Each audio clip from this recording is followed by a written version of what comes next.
Good evening. This is Marvin Miller. Several seasons ago, radio listeners were mildly startled by the introduction of one of the most unconventional married couples in microphone history. I use the word unconventional advisedly, considering the pro and con discussions which arose following their first broadcast. My own personal opinion is that this couple is no more out of the ordinary than my wife and myself. Or for that matter, if you'll permit me the liberty, you and your wife. The unconventional couple I'm referring to, of course, is the Bickersons. Tonight, for the first time, we present them in their own half-hour program, an unretouched picture of domesticity. Now, here are Don Amici and Frances Langford as John and Blanche Bickerson in The Honeymoon is Over.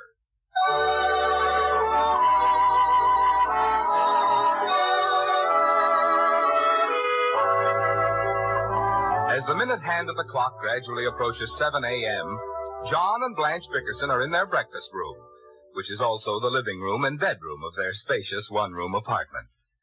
Mrs. Bickerson chatters as husband John, ignoring his breakfast, attentively reads the morning paper. Well, why don't you answer me, John? If you take your head out of that paper for a minute, you can hear what I'm saying. I always hear what you're saying. You do not. You might just as well be talking to a stone wall. You never listen to me. Your mind is always a million miles away. John. I've been signed up to go 10 rounds with Joe Louis at Madison Square Garden. Yesterday, the plumber discovered a radium mine under the bathroom sink. I put a nice big gob of poison in your orange juice this morning. Give me $7 to buy a new hat. You don't need a new hat.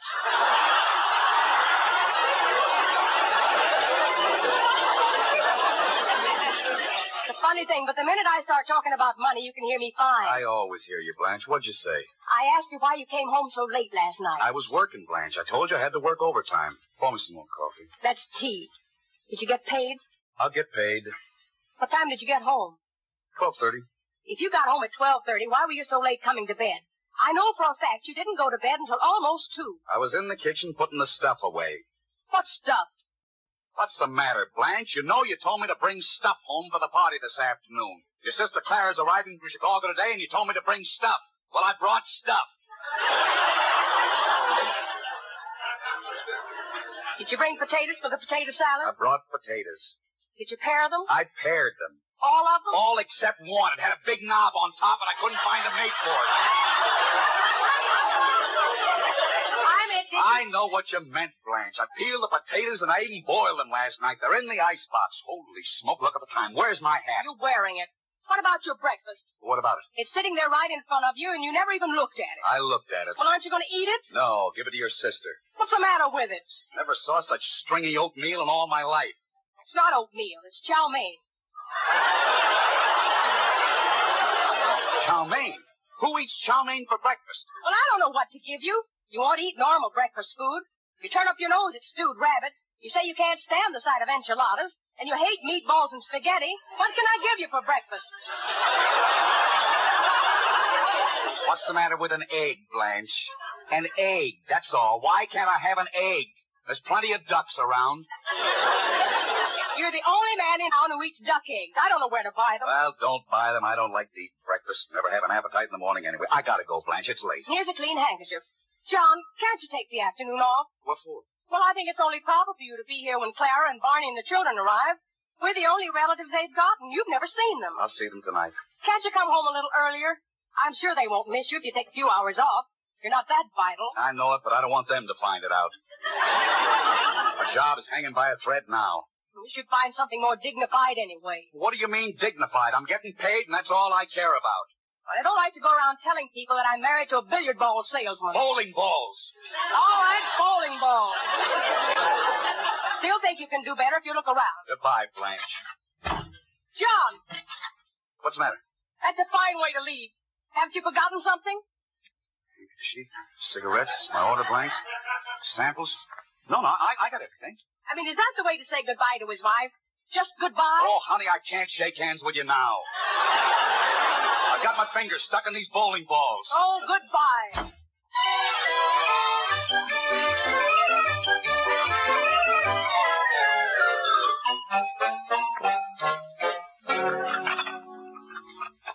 like the chicken, Barney? Too much salt in it. Oh. Let me take those bones off your plate. How about some more potato salad, Barney? Too many potatoes in it. Isn't it awful to be married to a man like that, Blanche? He won't eat potato salad with potatoes in it. I have to fool him and make it with turnips. Oh, for heaven's sake, Clara. Well, it's certainly good to see you after all these years. Did you have a good trip? Lousy. Barney, how can you say that? It was a wonderful trip, and the children loved it. 4 of us in an upper berth. Oh, it wasn't bad at all, Blanche. Honest. None of us are big people, and little Ernie slept in the clothes hammock. 2-year-old kid, and she lets him wander all over the train by himself. Well, I couldn't take care of everything, Barney. When the train stopped at Albuquerque, the kid locked himself in the washroom. It wouldn't come out. The conductor was pounding on the window, but that was locked, too. Well, what happened to him? Oh, we found him later walking around under the train.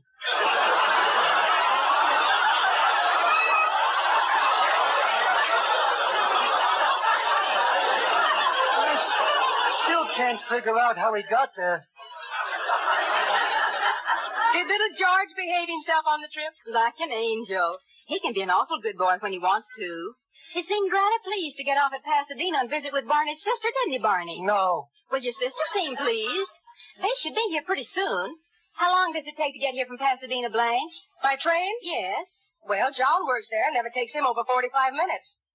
I thought George was going to stay in Pasadena for a while. Well, I thought so, too. But after Eunice took a look at him, she said she'd bring him back this evening. Which one of you two is older? What? Oh, stop it, Barney. He wants to know everybody's age. Well, Clara's my older sister. Didn't you know that, Barney? No, I didn't know that. You look way older than Clara. Really? That's just his left-handed way of paying me compliments, Blanche. Barney, why don't you go back to the apartment and see if Ernie's still sleeping? I'll stay here and wait for George. Okay. I'd better take a little nap myself. I might have to look for a job next week. What's the number of that apartment house? 214. The first apartment on the left. Go ahead. Okay. I'll take them chicken bones for Ernie. He's teething. You know, Clara, I'd completely forgotten what Barney was like. He's awful little for a husband, isn't he? Well, he may be small, but he's wiry. Sort of outspoken, isn't he? I'd rather have a man be frank about things than say one thing and mean another. Is John still as short-tempered as ever? Well, Barney used to be that way before the children came. They changed everything. We haven't had a crossword since George was born. Is that so? You'd be surprised what a change would come over John if there was a child in the house. I know. A lot of people have told me that, Clara. Blanche, I was just thinking, that apartment you got for us is rather small for 4 people. Well, it's the best I could do, Clara, and it's only temporary. Oh, I know, dear, but I was just thinking, why don't you let little George live with you for a while? George would be killing 2 birds with 1 stone. Our apartment will be less crowded, and there'll be a big change in your married life. Maybe you're right, Clara. I'll call John at the office and tell him we're going to have a baby.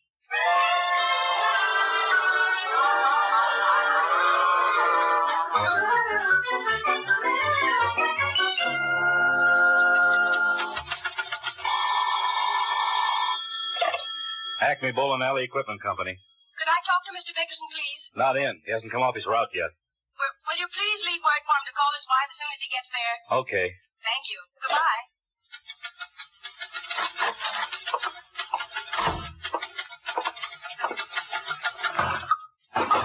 Oh, for the love of Pete! Look out where you drop those samples, Bickerson. I couldn't carry him another minute. Why doesn't that cheap buzzard buy us cases for the darn things? My fingers look like a bunch of bananas. Call your wife. She just called here. Yeah. Do any good today? Waste of shoe leather. I can't understand it. Here it is, the height of the Christmas season, and nobody is buying bowling balls. Nothing doing, huh? No. Where is he? He went home early. It's been murder here today. The old man don't bother me. He just lets off steam. His bark is worse than his bite. Well, he bit a few salesmen today. So what? They come and they go.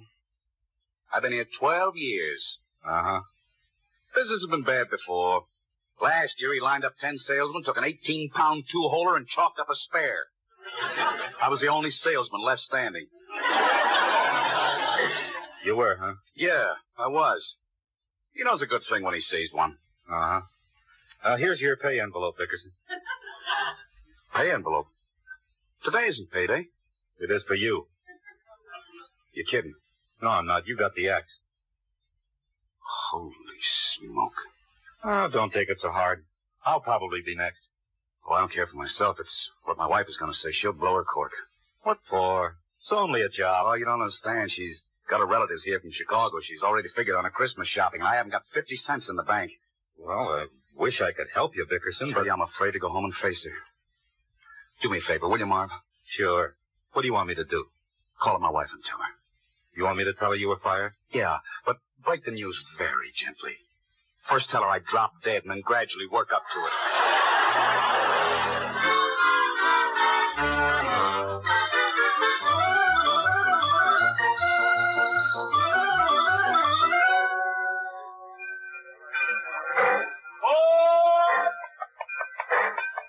Let me have paper, will you, son? Quick.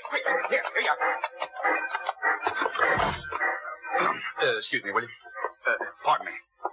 I'm sorry. Is this seat taken, Sonny? Sonny, is this seat taken? No. Would you mind taking your feet off? Okay. Those packages, too. Huh? Will you please take those packages off the seat? Just throw them on the floor. Okay. Wise little monkey. Where's that help wanted page? Huh? Nothing. Say accountant, artist, automobile salesman, baker, barber, bartender, bookkeeper. Bartender. What'll you have? You mind your own business. Excuse me. You're sitting in my seat. Huh? Oh, I'm sorry, madam. Your son told me it wasn't taken. He's not my son. And I didn't tell him it wasn't taken either. What? I told him somebody was sitting here and he knocked all your packages on the floor. You told me this seat wasn't taken, and you told me to throw the packages on the floor. I did not. You did, too. Oh, you ought to be ashamed of yourself trying to blame that little child. You can have my seat, madam. I'm going into the smoking car. Thank you. I'm sorry, really, I am. Let me pick up those packages for you. Never mind. I'll get them myself. The very idea. Oh! Who did that? He did it. I seen him pinch you. Pinch who? What's the matter with you, you little muzzler? You just wait until the conductor comes by here. Sit down here, dear. I didn't like his looks from the minute he got on. Oh, I know the type. My husband's a correction officer. What'd you do that for? Huh? Why'd you tell that lady I pinched her? And why'd you tell me this seat wasn't taken? What did you tell me all those lies for? Give me my bubble gum. What bubble gum? I haven't got your bubble gum. You have to. It's stuck to your pants. Look at that. How am I going to get that off? Give me my bubble gum. Keep quiet till I get my knife out. I want my bubble gum. Stop pulling at my pants.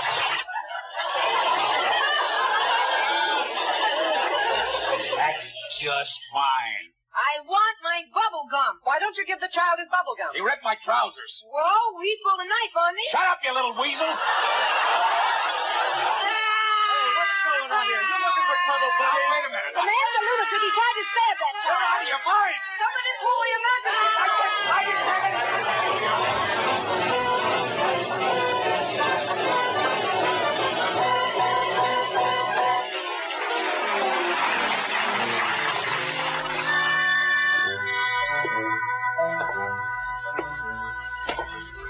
Oh, dear. I should have stabbed the little brat at that. Kids. No wonder tigers eat their young.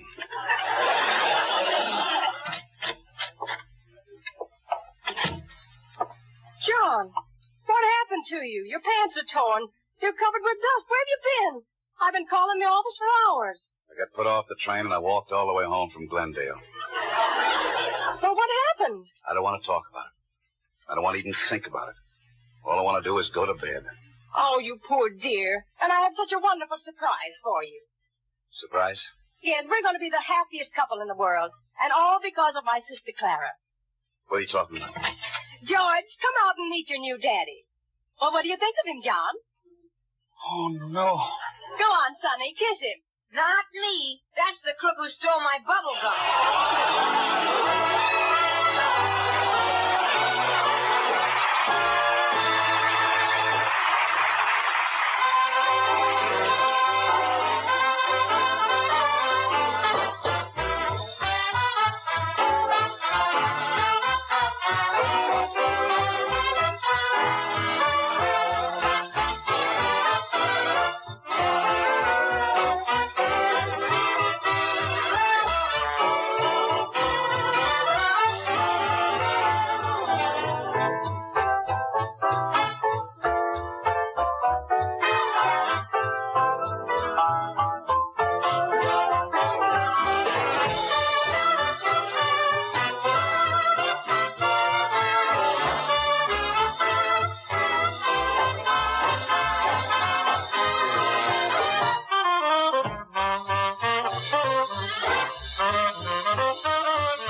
The Bickersons have retired.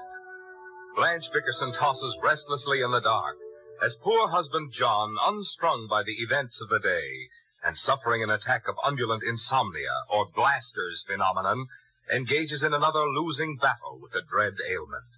Listen.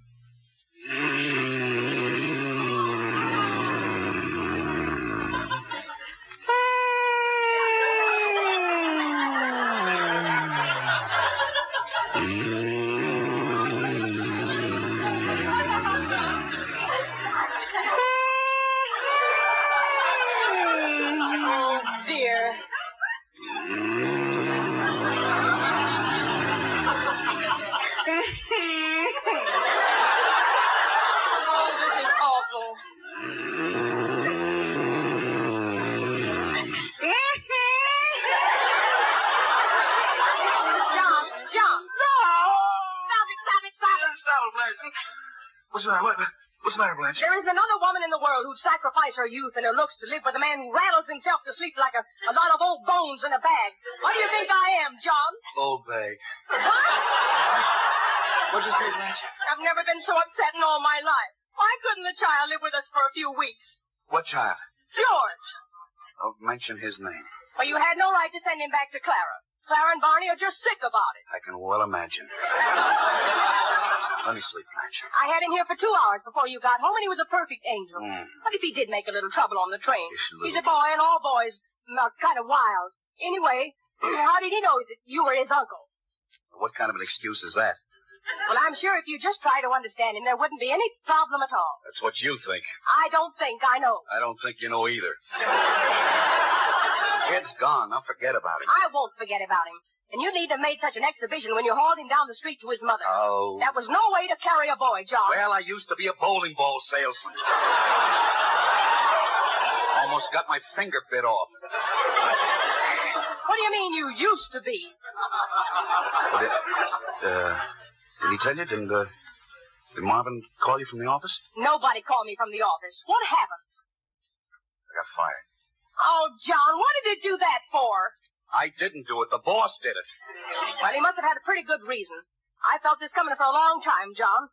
You haven't had your mind on your work. Business was bad. How can you say that? Prices are going up every day. Well, nobody's buying. That's not true. I'm buying twice as much as I ever did. Business isn't bad with me. Good night, Blanche. No.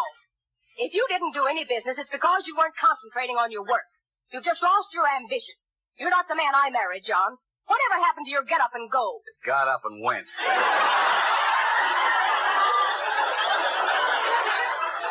I'll tell you what happened.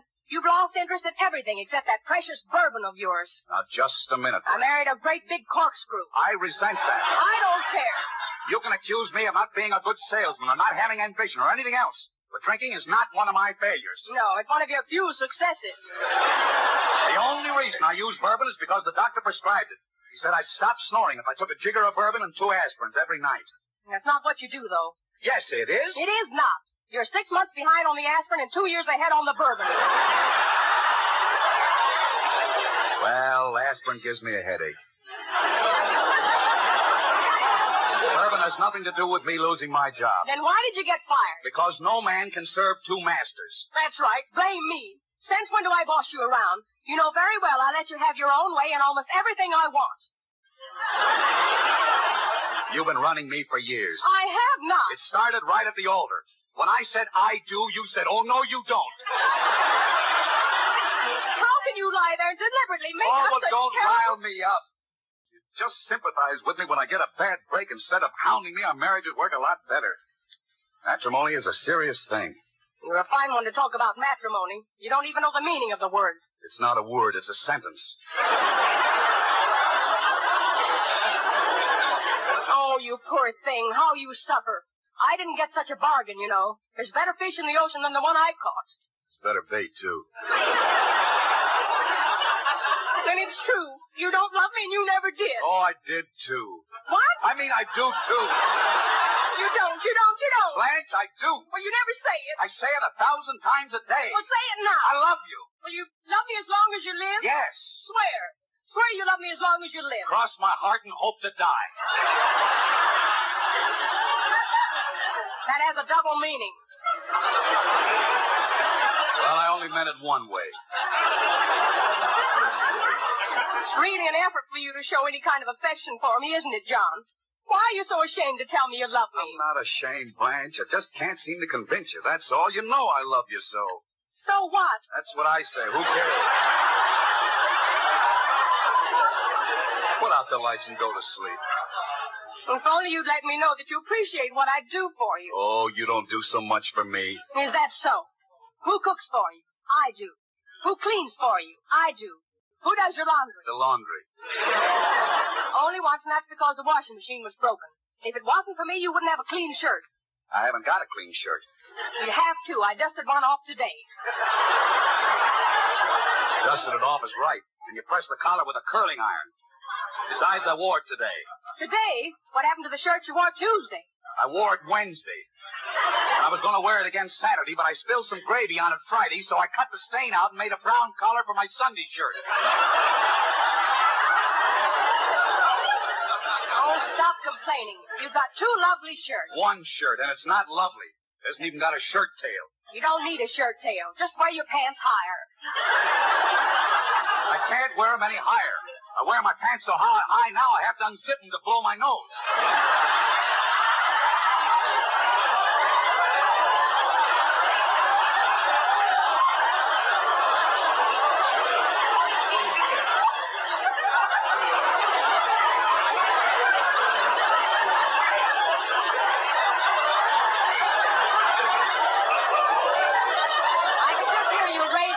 To Gloria Gooseby. Now, don't start with Gloria Gooseby. Believe me, if you were around her for a little while, you'd cool off in a hurry. I've been around her for hours, and I never cool off.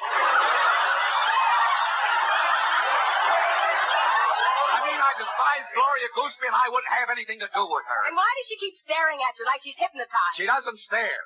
Just that she wears those outlandish dresses, and they bring out her eyes. They bring out yours, too. No wonder all you men gawk at her. All her gowns are strapless and backless. Would you like me to dress like that? Maybe I should. Wonder how I'd look in a gown that's strapless and backless. Skinless and boneless. I'll never forgive you for that remark, John Bickerson. Oh, I'm sorry. I'm so tired. I don't know what I'm saying. Why don't you let me sleep, Blanche? Blanche, where are you going? I'm leaving this house and I'm never coming back. Blanche, wait a minute. Come back here. What's the matter with you? It's no use, John. We'll keep on fighting like this. I tried to make our lives more pleasant by bringing little George here, but you wouldn't have him. All right. I'll go get him in the morning. You say it, but you won't do it. Do it now. What? Go on, get up and bring George back. Blanche, are you out of your mind? It's 4 o'clock in the morning. Either you bring George back or I'm leaving. Nobody believes this. Where's my clothes? Just throw my kimono over your pajamas.